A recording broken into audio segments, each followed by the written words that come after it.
demək birinci biz baxacağıq Hülakülər dövlətinin yaranmasına. Məsələn, Hülakülər dövləti nə vaxt yaranmış? 1258. Bəli, 1258-də doğrudur. Neçənci ilə qədər mövcud oldu? Mən var. 1357. 1357-ci ilə qədər mövcud oldu. Burada dedik ki, dövləti Monqolların neçənci yürüşünün nəticəsində yaranmış? Üçüncü yürüşü. Ay sağ ol. Bir dənə xatırlayaq. Monqolların birinci yürüşü neçənci illərdir? 1222. Ay sağ ol. 1220, 22. Kim başçılıq edirdi? Cəbə və Sultan. Ay sağ ol. Nə məqsədə gəlmişdilər? Kəşfiyyat. Kəşfiyyat xarakterli, bəli. Bəs yaxşı, ikinci yürüş nə vaxt edir? 22, 31, 39. 39, doğrudur. Kim başçılıq edirdi? Xarəzm. Cormoğon, bəli, Cormoğon Noyu. Birinci yürüşlə ikinci yürüş arasında burada bir dənə də bura yad elli yürüşü var idi. O kim idi? Xarəzmşah Cəlal. 25-31. 1225, 31, bəli. Yaxşı. Deyirik ki, Monqolların üçüncü yürüşü neçənci illərdə oldu? 1200. 56, 56, 58, bəli, 56, 58-ci illərdə. Bu da Monqolların üçüncü yürüşüdür və Hülakü xanın başçılığı ilan idi. Nə məqsədə gəlmişdilər?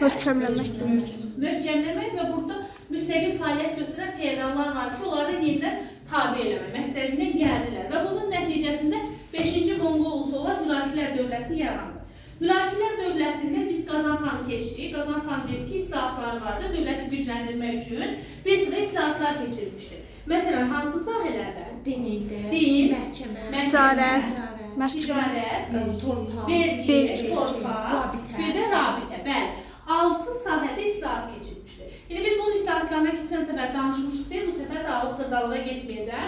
Və Qazan xandan sonra, Qazan xanın hakimiyyət illərini bir dənə yazırıq. 95-1302. 1304-cü illərdə hakimiyyətdə olmuşdur. Qazan xandan sonra hakimiyyətə kim gəldi? Kim gəldi? Məhəmməd Olcaytu. Olcaytu gəldi 1304-dən 1316-cı ilə qədər hakimiyyətdə olur. Və deyirik ki, Məhəmməd Olcaytunun dövründə Hülakülər dövləti daha da güclənir, Qazan xanın islahatlarını da davam elətdirmişdir. Bundan sonra Məhəmməd Olcaytu öləndən sonra hakimiyyətə 12 yaşlı onun oğlu Əbu Səid gəldi. Demək, Əbu Səid gəldi hakimiyyətə 1316-dan 1335-ci ilə qədər hakimiyyətdə olur. Sadəcə Əbu Səid yaşı az olduğu üçün bu idarə etmə işlərinə baxır burada Əmir Çoban. Demək, bu Sulduz qəbiləsindən idi Əmir Çoban. Demək, onun dövründə də, yəni o baxdığı müddətdə 1318-ci ildə harda? 1318-də Xorasanda üsyan baş verir. Və Əmir Çoban Xorasandakı üsyanı yatırır. Üstə gəldi, elə həmin ildə Qızıl Ordu dövlətinin bura hücumu olur. Bu zamanda Qızıl Ordu xanı Özməyin dövrüdür. Və burada ümumiyyətlə Qızıl Ordu ilə biz Hülakülər arasındakı mübarizədən danışmışdıq. Dedik ki, bunlar hansı ərazi uğrunda mübarizə aparırlar? Məsələn, Azərbaycan uğrunda mübarizə aparırlar. Məsələn, Hülakülər deyir ki, Çingiz xanın vəsiyyətinə görə Qızıl Ordu deyir, yəni Cücü ulusuna çağırır. Hülakülər deyir, yox bizə çağırır. Buna görə də bunlar həmin bu Azərbaycan uğrunda bir 100 ilə yaxın mübarizə aparmışlar. Hətta Qızıl Ordu xanlarının ilk yürüşlərini biz Hülakü xanın dövründə görmüşdük. Hülakü xanın dövrünə də baxsaq 1258-dən 1265-ə qədər hakimiyyətdə olmuşdur. Və Hülakü xan Qızıl Ordunun yürüşünün qarşısını almışdır.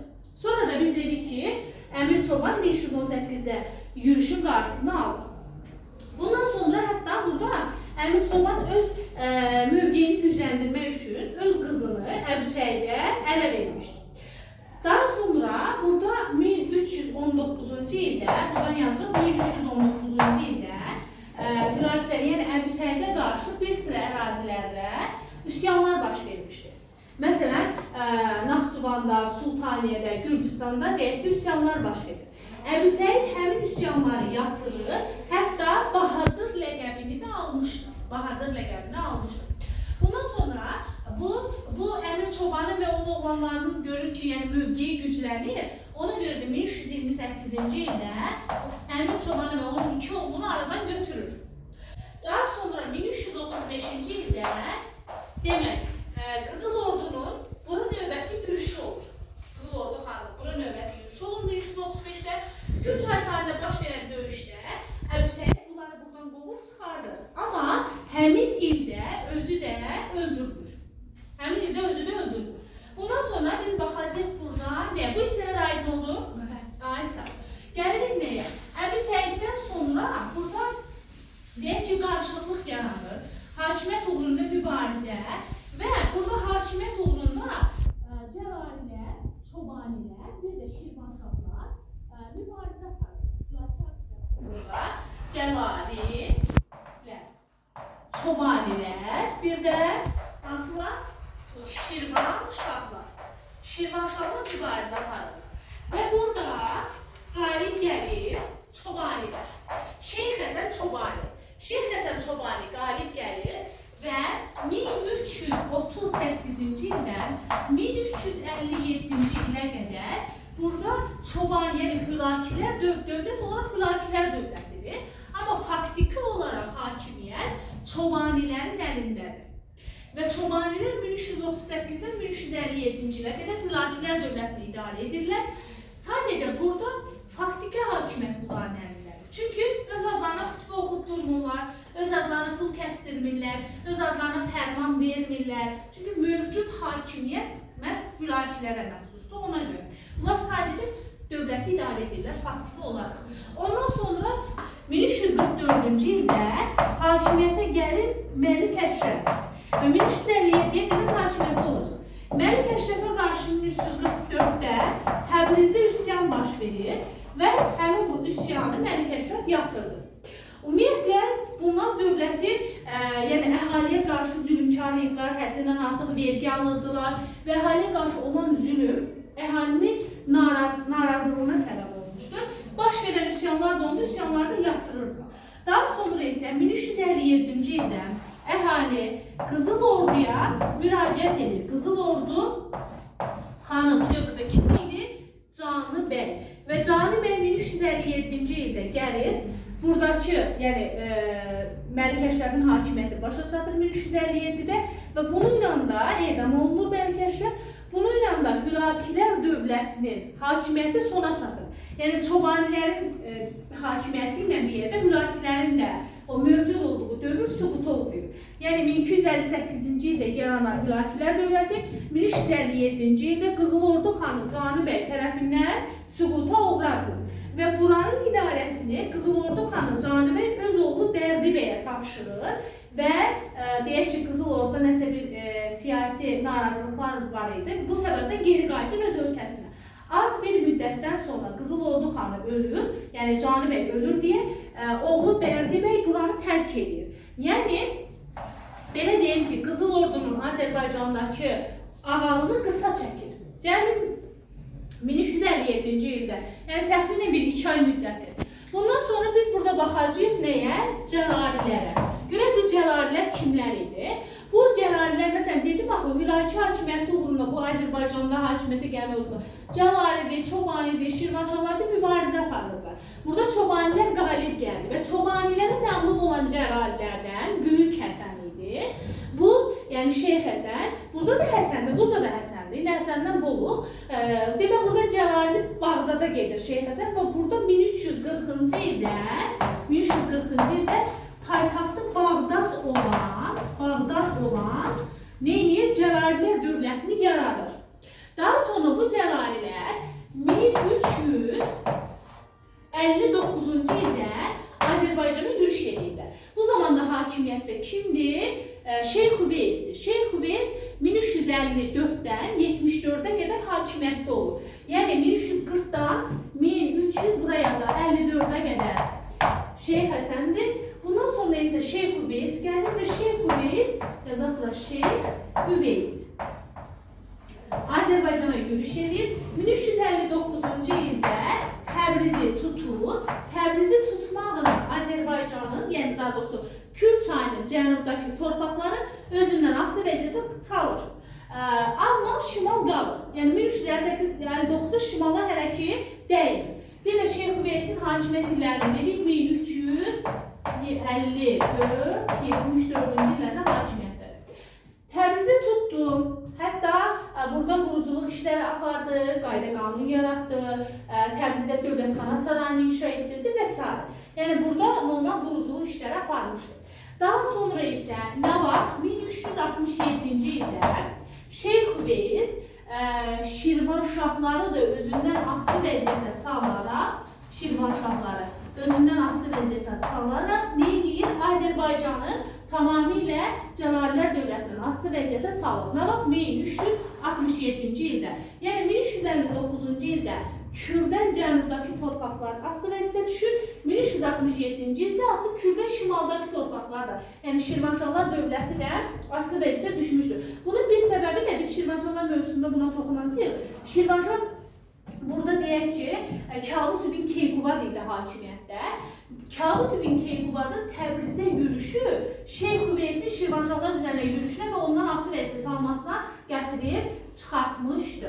Bundan sonra Şeyx Üveysdən sonra hakimiyyətə, deyək ki, orada bir boşluq var, daha sonra Sultan Əhməd gəlir hakimiyyətə. Sultan Əhmədin dövrünə baxsaq, Sultan Əhmədin dövrü demək olacaqdır 1382-dən 1410-cu ilə qədər hakimiyyətdə olur. Və Sultan Əhmədin dövründə ara çəkişmələri, yəni burada mübarizə, daxili çəkişmələr, hakimiyyət zəifləyir və 1410-cu ildə kim? Qaraqoyunlu sülaləsindən olan Qara Yusif Sultan Əhmədi öldürəcək, Əsəd döyüşü baş verir 1410-da, indi ilərdə keçəcək. Həmin döyüşdə Sultan Əhməd öldürülür və Cəlalilər dövlətinə son qoyulur. Demək, Cəlalilər dövləti mövcud oldu 1340-dan 1410-cu ilə qədər mövcud olmuşdur və 1410-cu ildə Qaraqoyunlu sülaləsi, dövləti yox, Qaraqoyunlu sülaləsi Cəlalilər dövlətini süquta uğradacaq. Bura aydın oldu? Problem yoxdur? Sağ ol. Gəlirik burada Azərbaycanın ümumiyyətlə, belə deyək ki, 11-15-ci əsrlər klassik feodalizm dövrü Azərbaycan tarixində ən çox yürüşlərə məruz qaldığı dövrdür deyə bilərik. Yəni, yadelli hücumlarına bu dövrdə daha çox məruz qalmışdır. Və bu, indi baxacaq bura Toxtamış və Əmir Teymurun yürüşlərinə. Toxtamış kimdir? Toxtamışı bilirik. Hara hükümdarıdır? Qızılordu, bəli, Qızılordu hükümdarıdır Toxtamış. Və Toxtamışın hakimiyyətə gəlməsinə kim köməkliyi eləmişdir?